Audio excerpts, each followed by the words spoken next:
देवभूमि के जंगल जहां हरियाली की सांसों के बीच पेड़ों की सरसराहट में छिपी है प्रकृति की पूजा, लेकिन इसी जंगल की चौखट जब ईमान बिकने लगे तो सवाल उठता है, रक्षक ही जब भक्षक बन जाए तो जंगल बचेगा कैसे। चंपावत वही शांत पहाड़ी इलाका जो अपने जंगलों और जैव विविधता के लिए जाना जाता है, लेकिन अब यही चंपावत एक ऐसे भ्रष्टाचार कांड से हिल गया जिसने पूरे वन विभाग को सवालों के घेरे में ला खड़ा कर दिया है। ये कहानी है दो फॉरेस्ट गार्ड्स की, भुवनचंद भट्ट और दीपक जोशी की, जिन्हें 20,000 रुपए की रिश्वत लेते हुए रंगे हाथों गिरफ्तार किया गया। और अब डीएफओ आशुतोष सिंह ने इन दोनों पर बड़ी कार्रवाई करते हुए सस्पेंशन ऑर्डर भी जारी कर दिया है।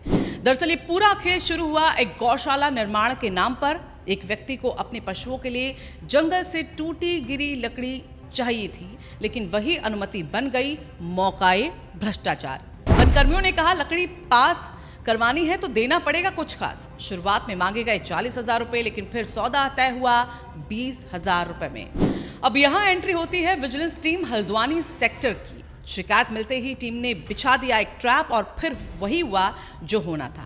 कैमरे, नोट और सायरन सब कुछ तैयार था। जैसे ही रिश्वत की रकम हाथ बदली, विजिलेंस टीम ने दबोच लिया दोनों फॉरेस्ट गार्ड को रंगे हाथों। घुसखोरी की इस कार्रवाई ने पूरे विभाग में हड़कंप मचा दिया। चंपावत रेंज से लेकर मुख्यालय तक हर टेबल पर बस एक ही चर्चा थी, 20,000 की रकम में बिक गया सिस्टम का भरोसा। विजिलेंस की कार्रवाई के बाद दोनों वर्कर्मी गिरफ्तार हुए, लेकिन अब वन विभाग ने भी अपनी सख्ती दिखा दी। डीएफओ आशुतोष सिंह ने खुद आदेश जारी कर कहा कि भ्रष्टाचार किसी भी स्तर पर बर्दाश्त नहीं किया जाएगा। पत्र में साफ लिखा गया है कि दोनों आरक्षियों को 25 अक्टूबर दोपहर 2:10 पर रिश्वत मांगते और लेते हुए गिरफ्तार किया गया है और इसके बाद विभागीय नियमों के तहत तत्काल निलंबन के आदेश भी जारी कर दिए गए।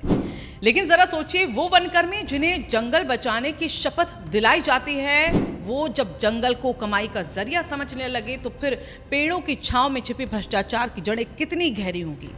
वन विभाग का काम होता है पेड़ काटने से रोकना, वन संपदा की रक्षा करना और जंगलों को अपराध मुक्त रखना, लेकिन यहाँ तो बात उल्टी है। लकड़ी पास कराने के लिए ईमान पास नहीं हुआ। क्या हम इतने लापरवाह हो गए कि गौशाला बनाने जैसे नेक काम के लिए भी रिश्वत लेनी पड़े?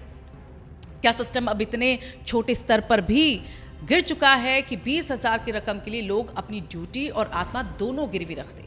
अब ये भी सवाल उठता है, क्या केवल निलंबन काफी है या फिर जरूरत है ऐसी मिसाल की जिससे बाकी भ्रष्ट कर्मचारी डरे?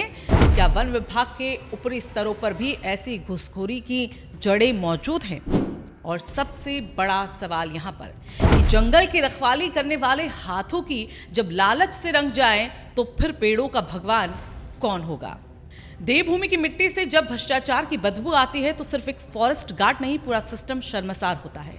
अब देखना यह है कि डीएफओ की ये सख्ती सिर्फ ऑर्डर बनकर रह जाती है या फिर उदाहरण बनती है बाकी विभागों के लिए भी। क्योंकि सवाल सिर्फ दो वनकर्मियों का नहीं है, सवाल है उस भरोसे का जो जनता हर सरकारी यूनिफॉर्म से करती है। और जब वो भरोसा टूटता है तो सिर्फ एक रिश्वत नहीं, पूरा विश्वास गिर जाता है।